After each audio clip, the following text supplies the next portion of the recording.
তিস্তা প্রকল্পে আলাদা করে প্রস্তাব দিয়েছে চীন ও ভারত। সংবাদ সম্মেলনে বললেন প্রধানমন্ত্রী, উন্মুক্ত বিতর্কে আসতে ডক্টর ইউনূসের প্রতি আহ্বান। বিএনপির আন্দোলন ভারত নয়, শেখ হাসিনা সরকারের বিরুদ্ধে বললেন মির্জা ফখরুল। খালেদা জিয়ার অসুস্থতা নিয়ে রাজনীতির অভিযোগ ওবায়দুল কাদেরের। পশ্চিমবঙ্গকে পাশ কাটিয়ে তিস্তা নিয়ে বাংলাদেশের সঙ্গে সমঝোতা নয়, মোদীকে মমতার কড়া বার্তা। গঙ্গার পানি বন্টন চুক্তি নবায়ন প্রক্রিয়া নিয়েও আপত্তি। দেখছিলেন বিআরবি কেবল সংবাদ শিরোনাম, এবারে বিস্তারিত। প্রধানমন্ত্রী শেখ হাসিনা বলেছেন, তিস্তা প্রকল্পে চীন ও ভারতের প্রস্তাব রয়েছে। দুটি প্রস্তাব বিবেচনা করে দেশের মানুষের কল্যাণের কথা চিন্তা করে সিদ্ধান্ত নেবে বাংলাদেশ। ভারত তিস্তা প্রকল্প বাস্তবায়ন করলে বাংলাদেশের পানির সমস্যার অনেকাংশেই সমাধান হবে বলে মনে করেন প্রধানমন্ত্রী। গণভবনে প্রধানমন্ত্রী শেখ হাসিনার সাম্প্রতিক ভারত সফর নিয়ে সংবাদ সম্মেলনে এসব কথা বলেন প্রধানমন্ত্রী। ডক্টর ইউনূসের কর ফাঁকি আর বিদেশি বিনিয়োগ নিয়ে প্রশ্ন তোলেন শেখ হাসিনা। এছাড়া ডক্টর ইউনূসের প্রতি আহ্বান জানান উন্মুক্ত বিতর্কের। বিএনপির তোলা দেশ বিক্রির অভিযোগ প্রসঙ্গে শেখ হাসিনা বলেন, উপরে উপরে যারা ভারত বিরোধিতা করে তারাই ভারতের কাছে দেশের স্বার্থ বিক্রি করে। সম্মেলনের শুরুতে ভারত সফরে গঙ্গা ও তিস্তা চুক্তির অগ্রগতি সহ দুদেশের যোগাযোগ উন্নয়নের চিত্র, ভিসা সহজীকরণ সহ নানা বিষয় তুলে ধরেন প্রধানমন্ত্রী। ব্যাংকিং সেক্টরে অস্থিরতা দূর করতে ব্যবস্থা নেওয়ার কথা জানিয়ে প্রধানমন্ত্রী বলেন, যারা টাকার নেশায় পড়ে অবশেষে তাদেরকে দেশ ছেড়ে পালাতে হয়। আমরা যৌথভাবে দেখব। চীনও একটা ফিজিবিলিটি স্টাডি করেছে, ভারতও একটা করবে, করে আমরা আমাদের কাছে যেটা সব থেকে বেশি গ্রহণযোগ্য লাভজনক আমরা সেটাই করব। যারা কথা বলে যে বিক্রি হয়ে যাবে, এরপর বিক্রিটা হয় কিভাবে, সেটাই তো আমার প্রশ্ন। আসলে যারা এটা বলে তারা নিজেই ভারতের কাছে বিক্রি করা। কারণ আমরা তো দেখেছি যখন মিলিটারি ডিক্টেটর এসেছে, জিয়া, এরশাদ, খালেদা জিয়া উপরতে ভারত বিরোধী কথা বলেছে আর ভারতের যে তাদের পা ধরে বসে থেকেছে।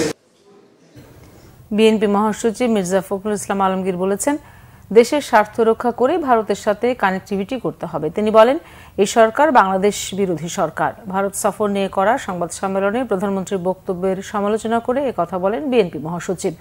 গুলশানে দলের চেয়ারপারসনের কার্যালয়ে মঙ্গলবার সংবাদ সম্মেলনে মির্জা ফখরুল বলেন, দেশের স্বার্থ রক্ষায় ব্যর্থ সরকার। দিল্লির সাথে করা সমঝোতা ও চুক্তি প্রত্যাখ্যান করেন মির্জা ফখরুল। এসব সমঝোতা ও চুক্তিতে বাংলাদেশের কি লাভ হলো? ভারতের সাথে রেল চুক্তিতে দেশের স্বার্থ কোথায়? এমন প্রশ্ন তোলেন। বলেন, বিএনপির আন্দোলন ভারতের বিরুদ্ধে নয়, সরকারের বিরুদ্ধে। বেগম খালেদা জিয়াকে কেবিনে দেওয়া হয়েছে জানিয়ে তিনি বলেন, সকাল পর্যন্ত যা জেনেছেন তাতে এখন কিছুটা স্টেবল আছেন বিএনপি চেয়ারপারসন। গত এক মাসে হঠাৎ বেড়ে যাওয়া ওষুধসহ নিত্যপণ্যের দাম কমানোর দাবি জানান মির্জা ফখরুল। সাবেক প্রধানমন্ত্রী বেগম খালেদা জিয়ার রোগ মুক্তি কামনায় দোয়া মাহফিল হয়েছে দেশের বিভিন্ন স্থানে। সাবেক রাষ্ট্রপতি জিয়াউর রহমানের রুহের মাগফিরাত এবং দেশনেত্রী বেগম খালেদা জিয়ার রোগ মুক্তি কামনায় টঙ্গীতে আলোচনা সভা, দোয়া ও মিলাদ মাহফিল হয়েছে। চেরাগালী এলাকায় গাজীপুর মহানগর বিএনপির সাবেক যুগ্ম আহ্বায়ক রাকিব উদ্দিন সরকার পাপ্পুর উদ্যোগে কর্মসূচি পালন হয়। এদিকে মানিকগঞ্জে বিএনপি চেয়ারপারসন বেগম খালেদা জিয়ার রোগ মুক্তি কামনায় জেলা যুব দলের উদ্যোগে দলীয় কার্যালয়ে বিশেষ দোয়া মাহফিল হয়েছে। টাঙ্গাইলে শহরের পুরাতন বাস স্ট্যান্ড এলাকায় দোয়া ও মিলাদ মাহফিলের আয়োজন করে জেলা যুব দল। বক্তারা বলেন, সবার দাবি উপেক্ষা করে একজন ব্যক্তির প্রতিহিংসা বাস্তবায়ন করতে বেগম জিয়ার উন্নত চিকিৎসাকে বাধাগ্রস্ত করা হচ্ছে। বিএনপি চেয়ারপারসন খালেদা জিয়াকে সরকার কেন হত্যা করতে যাবে এমন প্রশ্ন রেখেছেন সড়ক পরিবহন সেতুমন্ত্রী ওবায়দুল কাদের। তিনি বলেন, প্রধানমন্ত্রী শেখ হাসিনার দয়ায় তাকে বাসায় থেকে চিকিৎসার সুযোগ দেওয়া হচ্ছে। পদ্মা সেতু চালুর 2 বছর পূর্তি উপলক্ষে মঙ্গলবার সেতু ভবনে সেতু কর্তৃপক্ষের বোর্ড সভা শেষে ব্রিফিংয়ে ওবায়দুল কাদের একথা বলেন। বিএনপি বেগম জিয়ার অসুস্থতা নিয়ে রাজনীতি করছে বলে অভিযোগ তার। প্রধানমন্ত্রী ভারত সফর নিয়ে বিএনপির সমালোচনার জবাব দেন আওয়ামী লীগ সাধারণ সম্পাদক। বলেন, ক্ষমতায় থেকে ভারত সফরে গিয়েও গঙ্গা ও তিস্তা চুক্তি করতে পারেনি বিএনপি, তাদের মুখে এমন কথা মানায় না। এ সময় মন্ত্রী জানান, পদ্মা সেতুতে এ পর্যন্ত টোল আদায় হয়েছে 1648 কোটি টাকা। অর্থ বিভাগকে 6 কিস্তিতে দেওয়া হয়েছে 948 কোটি টাকা। এলিভেটেড এক্সপ্রেসওয়ে নিয়ে 2 ঠিকাদারের দ্বন্দ্বের বিষয়টি শিগগিরই সমাধান হবে বলে জানান মন্ত্রী। পশ্চিমবঙ্গের মুখ্যমন্ত্রী মমতা বন্দ্যোপাধ্যায়ের বাধায় আবারও হুমকিতে তিস্তার পানি বন্টন চুক্তি আপত্তি তুলেছেন ফারাক্কা গঙ্গা পানি বন্টন চুক্তি নবায়নের প্রক্রিয়া নিয়েও প্রধানমন্ত্রী নরেন্দ্র মোদীকে লেখা চিঠিতে বলেছেন, রাজ্যকে পাশ কাটিয়ে বাংলাদেশের সাথে কোনো আপোষ হবে না। সোমবার এক সংবাদ সম্মেলনে এই প্রসঙ্গ ছাড়াও বাংলাদেশের চীনের সহায়তায় বাঁধ নির্মাণের সমালোচনা করেন পশ্চিমবঙ্গের মুখ্যমন্ত্রী তৃণমূল নেত্রী মমতা। বলেন, 2026 সালে শেষ হতে যাওয়া ভারত বাংলাদেশ 30 বছর মেয়াদী গঙ্গা পানি বন্টন চুক্তি নবায়নের আপত্তি আছে। এর আগে প্রধানমন্ত্রী মোদীকে পাঠানো চিঠিতে তিস্তা পানি বন্টন চুক্তি নিয়ে তীব্র আপত্তি জানান মমতা। বলেছেন, রাজ্য সরকারের মতামত ছাড়া বাংলাদেশের প্রধানমন্ত্রী শেখ হাসিনার সাথে একতরফা আলোচনা কাঙ্ক্ষিত বা গ্রহণযোগ্য নয়। পশ্চিমবঙ্গ সরকারের অংশগ্রহণ ছাড়া এসব চুক্তিতে তীব্র আপত্তি আছে। রাজ্যের স্বার্থ জলাঞ্জলি দিয়ে কোনো চুক্তি হতে দেয়া হবে না বলেও সতর্ক করেন। বাংলাদেশের সরকার ও জনগণের সাথে সুসম্পর্কের বার্তা দিয়ে ছিটমহল বিনিময় আর রেল ও বাস যোগাযোগের প্রসঙ্গ টানেন মমতা। কিন্তু পানির মতো প্রাণ ধারণের রসদ নিয়ে সমঝোতা করতে পশ্চিমবঙ্গ প্রস্তুত নয় বলে স্পষ্ট জানিয়েছেন তিনি। প্রধান বিচারপতি ওবায়দুল হাসান বলেছেন, সামাজিকভাবে সচেতনতা বাড়লে তুচ্ছ ঘটনা নিয়ে মামলা কমে যাবে।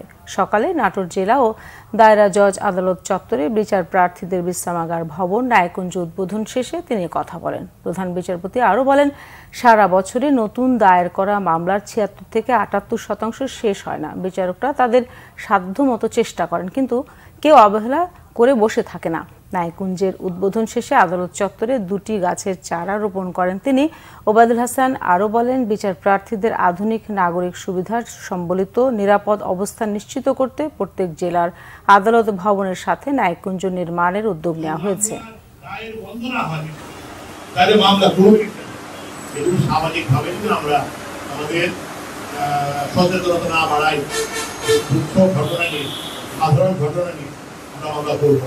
এই ধরনের প্রতিযোগিতা আমরা করি, তাহলে মামলা বাড়বে না, আর যে মামলাগুলো আছে আস্তে আস্তে।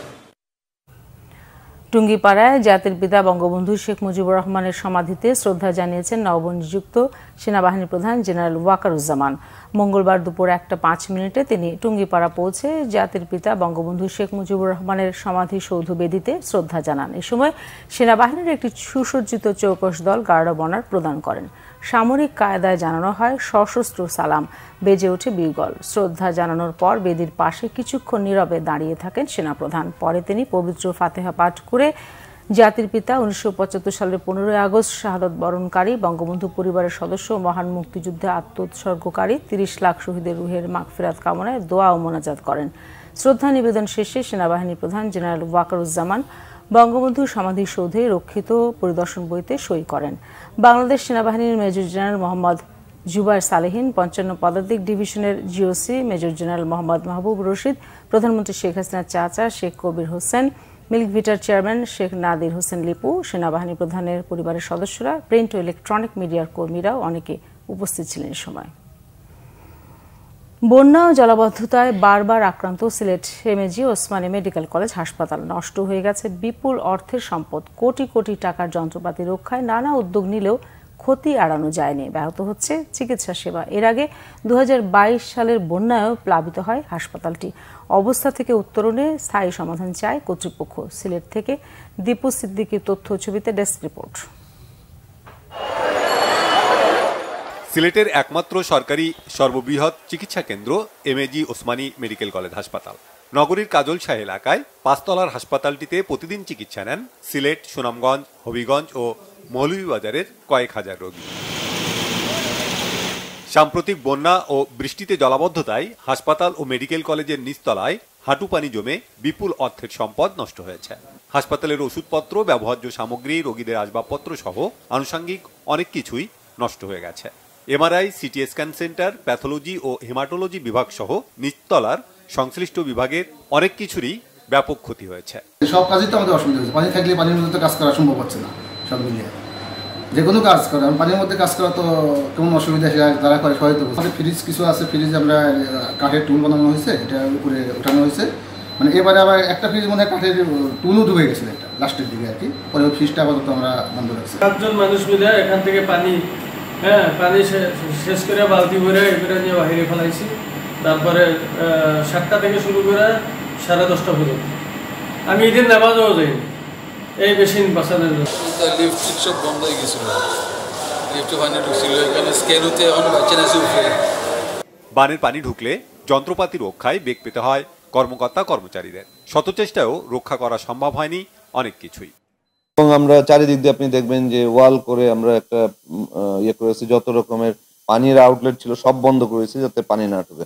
তারপরেও দেখা যায় যে টাইলসের ফাঁক দিয়ে, তারপরে আমাদের যে দরজাগুলি আছে দরজার নিচ দিক দিয়ে মানে পানি আসে, চুয়ায় চুয়ায় পানি আসে। বড় বড় ভারী মেশিনগুলি আছে, এখানে আমাদের ব্লাড ব্যাংক আছে, আমাদের ইমার্জেন্সি ক্যাজুয়ালিটি আছে, আমাদের প্যাথোলজি আছে, স্টোর আছে, অ্যাডমিন ব্লক আছে, সব ডুবে যায়। এবং তখন আমরা দেখেছিলাম যে প্রায় 75 লক্ষ টাকার জিনিসপত্র নষ্ট হয়। বাট আমরা সাথে সাথে আমরা মেজার নেওয়ার ফলে আমাদের কিন্তু বড় বড় মেশিন যেগুলি সবগুলি ডুবে যাওয়ার পরেও কিন্তু কোনো মেশিনই নষ্ট হয় না। সমন্বিত উদ্যোগের মাধ্যমে সমস্যার স্থায়ী সমাধানের দাবি সিলেটবাসীর। Bangla vision news desk. Jhenaidah ৪ আসনের সংসদ সদস্য আনোয়ারুল আজিম আনার হত্যা মামলার আসামি কাজী কামাল আহমেদ বাবু ওরফে গ্যাস বাবুকে ঝিনাইদহ জেলা কারাগারে স্থানান্তর করা হয়েছে। কাশিমপুর কেন্দ্রীয় কারাগার থেকে বিকাল ৪টার দিকে তাকে ঝিনাইদহ কারাগারে পাঠানো হয়। গাজীপুর মেট্রোপলিটন পুলিশের একটি প্রিজন ভ্যানে কঠোর নিরাপত্তায় তাকে ঝিনাইদহ কারাগারে নেওয়া হয়। এর আগে ঝিনাইদহ জেলা শহরের বিভিন্ন জায়গায় নিরাপত্তা জোরদার করা হয়। আগামীকাল বাবুকে নিয়ে বিভিন্ন আলামত উদ্ধারে আইন শৃঙ্খলা বাহিনীর অভিযান চালাতে পারে বলে জানা গেছে। বগুড়ায় আইএফআইসি ব্যাংকের টাকা চুরির ঘটনায় নগদ অর্থসহ 4 জনকে গ্রেফতার করেছে পুলিশ। দুপুরে এক সংবাদ সম্মেলনে পুলিশ জানায়, চুরি হওয়া 29 লাখ টাকার মধ্যে নগদ 10 লাখ টাকা ও একটি মোটরসাইকেল উদ্ধার করা হয়েছে। গ্রেফতারকৃতরা হলো বগুড়ার সোনাতলা উপজেলার মৃত সাইফুল ইসলামের ছেলে মোহাম্মদ পাভেল, আদমদিঘি উপজেলার মৃত বিপুল চন্দ্রের ছেলে মিঠু, গাইবান্ধার ফুলছড়ি উপজেলার মৃত ফুল কিশোর রাজভরের ছেলে বিমল রাজভর এবং বগুড়ার সদর উপজেলার মৃত ফারাজ মুন্সির ছেলে মোহাম্মদ জাহিদুল ইসলাম। গত 12 জুন রাতে মাটিঢালি আইএফআইসি ব্যাংকের একটি শাখায় সিন্দুক ভেঙে টাকা চুরির ঘটনায় 13 দিন পর জড়িতদের গ্রেফতার করে পুলিশ। ময়মনসিংহের ত্রিশালে বেসরকারি একটি প্রতিষ্ঠানের পাইলিংয়ের কাজ করার সময় তিতাস গ্যাস সঞ্চালন পাইপ ক্ষতিগ্রস্ত হয়। ময়মনসিংহ ও নেত্রকোনা জেলায় বাসাবাড়িতে গ্যাস সরবরাহ বন্ধ রয়েছে, ফলে সকাল থেকে গ্যাস পাচ্ছেন না ময়মনসিংহ ও নেত্রকোনার তিতাসের গ্রাহকরা। এতে ভোগান্তিতে পড়েছে ওই অঞ্চলের বাসাবাড়ি 40,000 ও 250 বাণিজ্যিক গ্রাহক। বাসাবাড়িতে গ্যাস না থাকায় খাবারের জন্য হোটেলগুলোতে ভিড় করছে মানুষ। তিতাস গ্যাস কোম্পানির ব্যবস্থাপক অপারেশন হিলটন পাল জানান, ত্রুটিপূর্ণ লাইনের মেরামত কাজ চলছে, দ্রুত সময়ের মধ্যেই মেরামত কাজ সম্পন্ন হবে বলে আশ্বাস দেন তিনি। এবারে দেশের বিভিন্ন জায়গার আরো কিছু খবরে রয়েছে একটি ডেস্ক রিপোর্ট। দিনব্যাপী হেলথ ক্যাম্প অনুষ্ঠিত হয়েছে চট্টগ্রাম প্রেস ক্লাবে। সকালে এর উদ্বোধন করেন city mayor M Rezaul Karim Chowdhury. এ সময় প্রেস ক্লাবের সদস্য ও তাদের পরিবারের সদস্যরা এ ক্যাম্পে চিকিৎসা নেন। আওয়ামী লীগের প্লাটিনাম জয়ন্তী উপলক্ষে বৃক্ষরোপণ করা হয়েছে রংপুরে। দুপুরে নগরীর বঙ্গবন্ধু মুরাল চত্বরে এর আয়োজন করা হয়। এতে উপস্থিত ছিলেন জেলা আওয়ামী লীগের যুগ্ম আহ্বায়ক অ্যাডভোকেট আনোয়ারুল ইসলাম। বাংলাদেশের ওয়ার্কার্স পার্টির কেন্দ্রীয় কর্মসূচির অংশ হিসেবে 5 দফা দাবিতে বিক্ষোভ হয়েছে নাটোরে। স্থানীয় প্রেস ক্লাব চত্বরে এ সময় বক্তব্য রাখেন কেন্দ্রীয় কমিটির সাধারণ সম্পাদক কমরেড ফজলে হোসেন বাদশাহ। বঙ্গবন্ধু শেখ মুজিবুর রহমান আন্তঃ কলেজ ফুটবল টুর্নামেন্ট শুরু হয়েছে ময়মনসিংহের রফিক উদ্দিন ভুঁইয়া স্টেডিয়ামে। উদ্বোধন করেন অতিরিক্ত জেলা প্রশাসক মোহাম্মদ আরিফুল হক মৃদুল। একই টুর্নামেন্ট শুরু হয়েছে ঝালকাঠিতে বীরশ্রেষ্ঠ শহীদ ক্যাপ্টেন জাহাঙ্গীর মহিউদ্দিন স্টেডিয়ামে। উদ্বোধন করেন অতিরিক্ত জেলা প্রশাসক মোহাম্মদ রুহুল আমিন। খাগড়াছড়িতে ক্ষুদ্র নৃগোষ্ঠী সাংস্কৃতিক ইনস্টিটিউটের সেমিনার হয়েছে। এতে উপস্থিত ছিলেন পার্বত্য জেলা পরিষদের সদস্য নীলোৎপল খিসা। কুমিল্লায় কৃষি বিষয়ক কর্মশালা শুরু হয়েছে জেলা কৃষি সম্প্রসারণ অধিদপ্তরে। উপস্থিত ছিলেন অধিদপ্তরের উপপরিচালক কৃষিবিদ আয়ুব মাহমুদ। গ্রাম বাংলার ঐতিহ্যবাহী লাঠি খেলা হয়েছে সাতক্ষীরার আশাশুনি উপজেলার গোয়ালডাঙ্গা ফুটবল মাঠে। এ সময় বাবা ছেলের লাঠি খেলা উপভোগ করেন উপস্থিত দর্শকরা। Bangla vision news desk.